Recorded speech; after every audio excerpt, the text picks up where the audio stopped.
Post-editing me here, just to let you know that I did mess up the dates of when Reverse will be playable this weekend, so I'm just going to reiterate that now. So Resident Evil Reverse will be playable this Monday at 3 a.m. UK time, and I believe 7 p.m.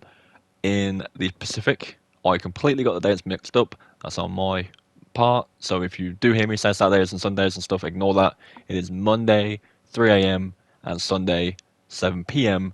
if you are on Pacific times. So apologies for that. Enjoy the video. Alright, so with the Resident Evil Reverse officially announced to have a release date now and a new trailer, I do want to go over what the game is for people who aren't really aware, who haven't been following it since its initial announcement, as well as go over, the new stuff from the new trailer, the updates they've posted about the game, and when you will be able to play it. So without any further ado, let's just jump into it. So to put it simply, Resident Evil Reverse is a hero shooter, but it's a free-for-all version. So essentially you go in as one of the iconic characters from the series. You've got Leon, Chris, Claire, Jill, Ada, and Hunk. All of these characters have unique abilities specifically for them, and unique weapons specifically for them, and essentially you go into the match, you kill as many other players as you can until time runs out, and then whoever's in first place at the end wins.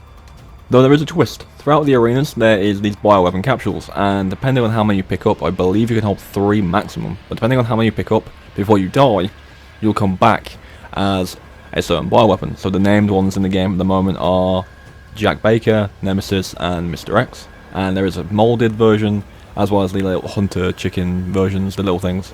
And they're all playable as well, again, unique abilities and stuff like that. Once you die as that bioweapon, you respawn as your character, and the cycle resets. The games aren't particularly long, but they are quite fast-paced, and again, the variation of characters does mix it up quite well. So yeah, the game, like I said, was in beta just around the time before Village came out, and it didn't really work. And what they decided to do was delay it till the July, which was like 2 months after Village, and then when it did come out in July, they basically said it was delayed until this year. It was earlier this year, but now we're in October and it's finally coming out, so they did delay it again. But it is coming back now, I will say. A lot of people didn't really see the point of the game, didn't like the mode and stuff like that, and I do understand it. PvP in Resident Evil games isn't really the massively popular thing. But with this, I think as long as they support it, which it seems like they are going to, and I'll get to that in a moment, it should be fine. It's fun. It's not something I can see myself playing, like all day, every day, but it is fun to sit and play for probably a couple hours, few hours a day, maybe a stream or 2, and just play it and have fun, because that's all it is really. It's not to be taken too seriously.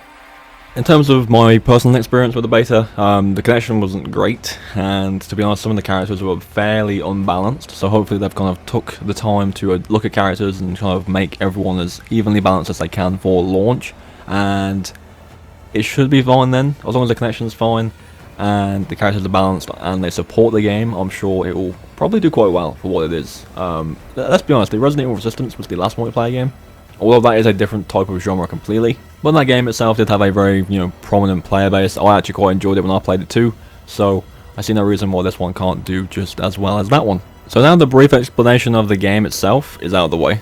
Let's go into how you're going to be able to play it soon, and what they've done to change the game in certain ways. So there's a few things to go over, so I'll go over it all now.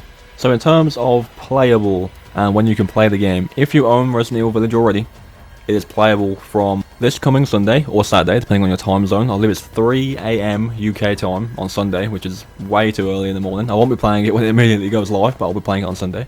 So I believe that is like late night in the States on the Saturday.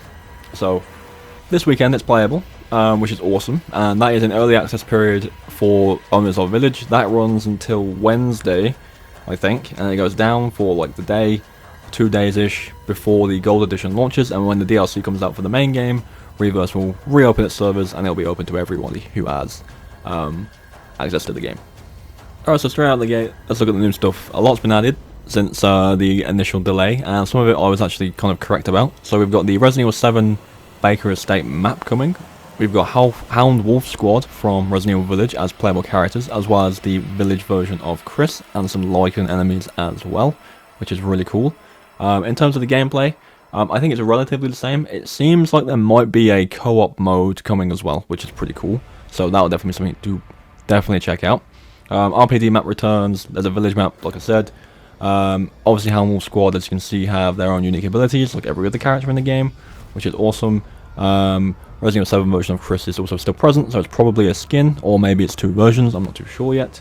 Obviously Mr. X is there as well, that's his Torrent version. You see some active camo from the Hound Wolf squad there, Nemesis and the Torrent fighting, some Sentry Turret abilities which seem pretty cool, as well as, you know, a brief look at Jack Baker and all the other bioweapons fighting. Also, we've got camos for weapons and charms for weapons, as well as emotes for characters, which is really cool. From what they've said, there's also a battle pass system coming to the game in stages, and just there, a brief glimpse, we have the Tyrant as a bioweapon. Not sure if he'll be there at launch, but it's coming by the look of it. So yeah, overall there's a lot more going on. They did also post a post-launch roadmap where there's a few updates coming out. We've got new characters coming, costumes, bioweapons, challenge missions or something, and it seems like the battle pass that's in the game will release gradually rather than being just all available at once, which is pretty cool. I'd imagine in the battle pass we're probably going to get skins for characters, hopefully skins from different games, charms for weapons, camos, emotes, all that cool stuff. So a generic kind of battle pass system, and I'm fine with the battle pass system. I think it's fine as long as it's purely cosmetic and there's no kind of example of pay to win, like a gun in there or something like that that's just too broken. Hopefully that's not the case. I'm sure it wouldn't be, considering how much cosmetic stuff we saw in the trailer. But yeah, I'm all for that. Costumes, weapon skins, all that cool stuff for characters you know is going to be a really cool thing. And obviously in the updates, new maps, new characters, new bioweapons. That could literally be anyone. Who knows who they'll add. Hopefully they kind of do an update alongside RE4 and we get like Luis or something like that. That'd be really cool to see in the game. But yeah, that's pretty much everything so far. I mean, from when this video goes live, the game should be available through early access in a few hours. Like I said, it does launch on the Saturday for the States and the Sunday night for European times. So it's going to be pretty much in the middle of the night. Won't be playing it at launch, like immediately, but I will be playing it and streaming it on that Sunday. So be sure to check out the streams and the videos I'll be posting on Sunday for this game. If you're interested in the game, let me know. If you have different opinions on the game, let me know. I'll be trying it regardless. But yeah, Reverse is finally coming, and it's a big week this week for RE. You know, we've got Reverse, we've got the Village DLC, the third-person mode, Mercenaries, the massive Resident Evil 4 announcement. We've seen lots of stuff for that. And, you know, not just Resident Evil, but Silent Hill. Silent Hill is back as well, so it's a good time to be a horror fan right now. But yeah, thank you for coming by. Remember to subscribe to the channel for more Resident Evil content, and I'll catch you in the next one.